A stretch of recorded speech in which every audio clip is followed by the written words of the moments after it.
সেই দিন সন্ধ্যাবেলা আমার আর তার হচ্ছে যে অনেক পরিমাণ খিদা লাগছে, তো আমাদের হচ্ছে যে নগদ কিছু বানায় খাওয়া লাগবে। তো ঘরে আলু ছাড়া কিছু ছিল না। আর সব থেকে হাস্যকর বিষয় হচ্ছে যে সে ইউটিউবে যে এভাবে ভয়েস দিয়ে বলতেছিল, আমি হচ্ছে যে আপনাদেরকে একটু অ্যাক্টিং করে বলি যে আলু দিয়ে সন্ধ্যার নাস্তা হিসেবে কি খাওয়া যায়।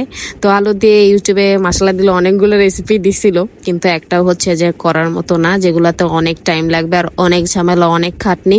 তারপর আমরা আরো চিন্তা করতে করতে মাথায় চলে আসছে আমার যে আচ্ছা আলুর দম বানান, অনেকদিন ধরে হচ্ছে যে আলুর দম খাই। তো এই যে সে হচ্ছে যে আলুর দম বানায় নিয়ে আসছে আর আমি হচ্ছে যে বসে বসে খাচ্ছি। তো এখানে হচ্ছে যে আমার আম্মু দেখলে বলবে যে কেমনে কাজ করাই, কিন্তু আমি তো কোনো কাজ করাই না, আমি তো তাকে বলি নাই কাজ করতে। সে নিজে নিজে কাজ করে, আমার কি দোষ বলেন? আপনারাই বলেন আর আম্মু বলো আমার কি দোষ ভাই? সে যদি নিজে নিজে কাজ করে, তো আমি জাস্ট খালি বলছি অনেকদিন ধরে আলুর দম খাই না, তাহলে আলু যেহেতু আসছে তাহলে আলুর দম খেলে ভালো হয়। দেন হচ্ছে যে সে দোরমাইরা যে আলু দিয়ে আলুর দম বানায় ফেলছে। আর খাইতেছিলাম ভাই, মানে অনেক সুন্দর, মানে অনেক যেমন সুন্দর হয়েছে দেখতে, মানে ক্রিমি ক্রিমি মাখা মাখা হয়েছে আলুর দমটা। আবার খাইতেও ঠিক মানে অনেক মজা, অনেক টেস্ট হয়েছে আলুর দমটা। তার হাতে হচ্ছে যে আলুর দম মনে হয় আমি প্রথম খাইছি নাকি অনেকবার খাইছি তার হাতে আলুর দম, কিন্তু এইবারেরটা হচ্ছে যে অনেক মজা হয়েছে। তো আমি হচ্ছে যে খাইতেছি। বিশেষ করে আমার হচ্ছে যে এই শীত শীত সিজনে আমার আলুর দম খাইতে অনেক ভালো লাগে। তো আলুর দমটা অনেক মজা ছিল, তাকে থ্যাংক ইউ এত মজা রান্না করে খাওয়ানোর জন্য। আর আমার আজকে ভিডিওটা এই পর্যন্তই ছিল। সবাই ভালো থাকবেন, সুস্থ থাকবেন, এবং আমার এই ভিডিওটি ভালো লেগে থাকলে অবশ্যই লাইক, কমেন্ট, শেয়ার এবং আমার ফেসবুক পেজটি ফলো করে দিয়ে আমার সাথেই থাকবেন। আল্লাহ হাফেজ।